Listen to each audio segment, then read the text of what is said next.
Hello, this is a quick tutorial and demonstration of how Spine is meant to be played.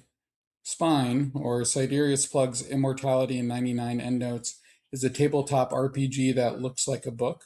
It is meant to be played with a physical copy.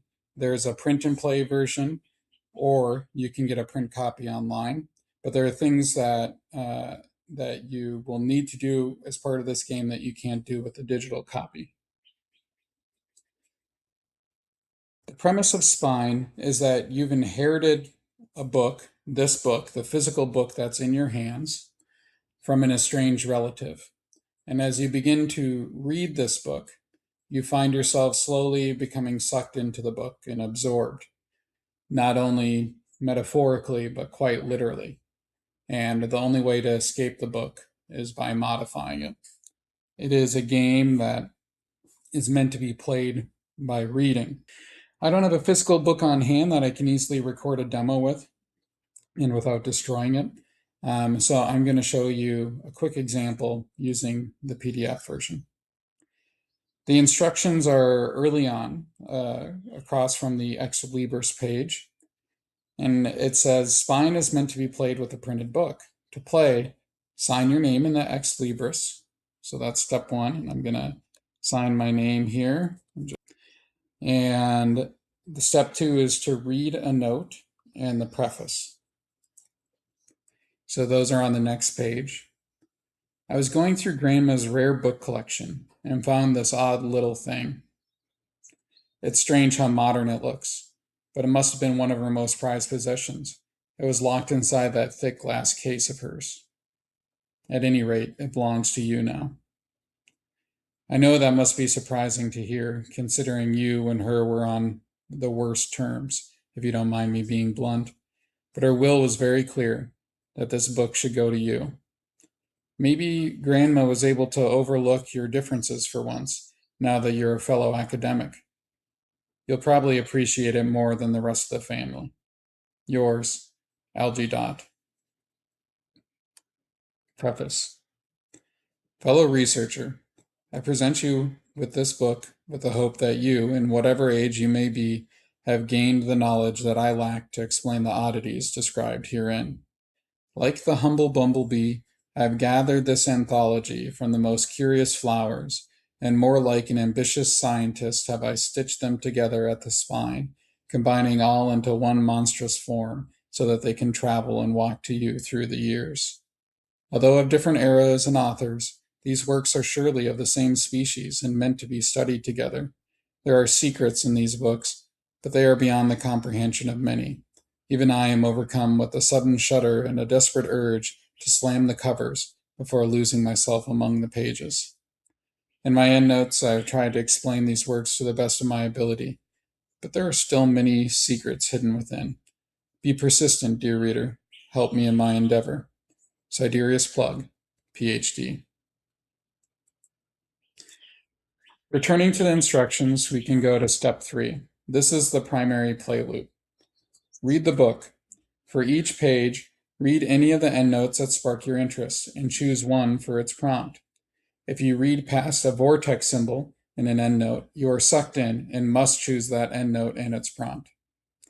Return to the page and follow the chosen prompt. Strike the prompt when you're done, unless instructed otherwise. When instructed to advance your clock, pick a clock at the back of the book for this playthrough and follow its instructions. Your story ends when you finish the final chapter. After 1 or 2 playthroughs, give away the book, trade it with a friend, place it in a little free library, hide it in the shelves of a public library, mail it anonymously to an unsuspecting victim. So we're going to begin playing. So the instructions say, read the book, and after you finish a page, you may pick any one of the endnotes, read it, and follow its prompt. So you can also read through naturally, and when you come across that endnote, you can read that endnote and see if you want to follow its prompt or not. Move on to the next one. That's totally fine too. But no matter what you do, when you finish a page, you have to pick one of the endnotes at minimum. So the first page says, in eternal lines, a book is form and content just as we are body and soul. The words, the ink, the paragraph of the book is its body, and this body carries the soul, the ideas of the author. The reader is a reaper who harvests words and collects their souls. A book is nearly living, like a homunculus. The author is its parent, a magician. The pale fire of the book's soul has been lit by the author from their own, and the book is sent on its merry way throughout the ages to faithfully recite its master's words.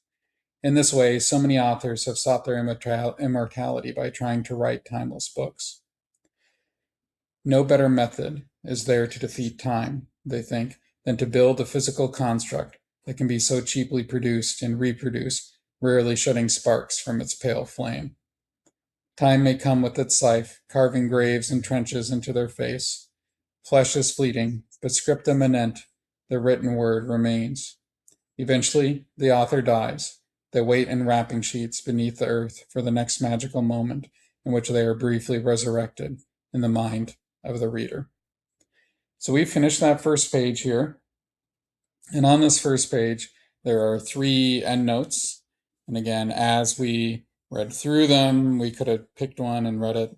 So I'm just going to go to the first one here. And the word was about how the reader collects their souls. So I read the endnote. The reader derives meaning from the words as a laborer winnows grain from the chaff and as time collects the soul from the body. So that's the explanation of the phrase that was connected. And then there's some extra text here, the prompt. Grandma was arrogant and she was an arrogant and hateful collector of books. She was wealthy. She was a wealthy armchair scholar who fancied herself an expert on 18th century print culture. You'll never forget the day she caught you in her special collection. You feel compelled to seek revenge for what she did to you over her precious books. In the margins, address an angry note to Grandma, saying what you wish you could have said to her face. Then set the book down on a hard surface and strike her name with the first object that comes to hand. Strike it again until the page is ripped, cut, or dented. So that's one option. There was a second footnote on the word homunculus on that page. Homunculus, a very small humanoid, artificially created, an alchemist's servant. Compare it to De Natura Rerum. The prompt. Grandma treated you like her little research assistant when you were a child. She was a researcher of 18th century literature, and she was fueled by cruelty. One day, she caught you doodling a little man in the margins of her books, and she banned you from her home. Ironically, you were pretending to be like her and Grandpa. In the margins, recreate the doodle. Instead of admiration, express your pain or heartache in the drawing. And the third endnote from that page was, its pale flame.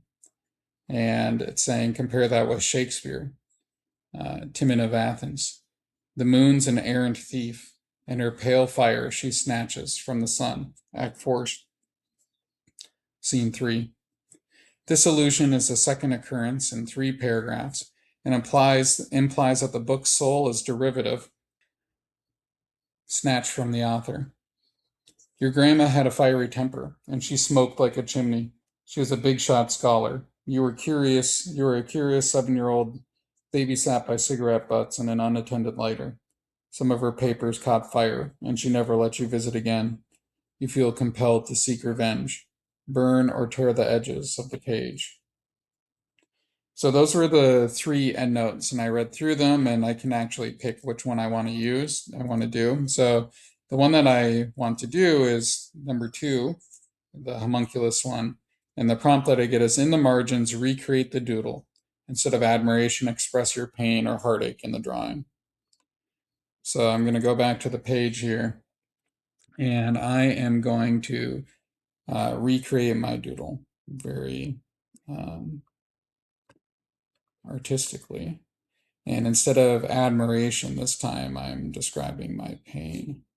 And what I want to do is a stick figure, but for my brain, have scribbles. So that's good. I finished the prompt, and per the instructions afterwards, I will now cross it out. And I don't clarify in the text here how to cross it out. You're welcome to do so as you wish. But when I do it, I like to leave as much context as I can for the next reader or player. And I scribble out the prompts so that they can't read that portion. So that is one page. I picked one endnote. I move on to the next page. So from here, as you imagine, I will continue reading. The one thing that I want to highlight is that when you run across a vortex, so I might be reading this footnote, this endnote, excuse me, and there's a vortex here. If I run up to that vortex but I don't read past it, I can still turn away. But if I start reading past it, circle the first letter, okay, I've started to read it, now I have to follow that endnote. So that's the main clarification that I'd like to make here from the rules. At the back of the book, if you're ever told to forward your clock, and in these clocks, you will cross out one of the items that's on there and advance your clock like so. So I cross out face shape, I drew part of my face. That's how the clocks work. The game doesn't end when you draw out your full self because you can erase those shapes using certain prompts. The game ends when you reach the final chapter of the book and you finish it, finish the final words.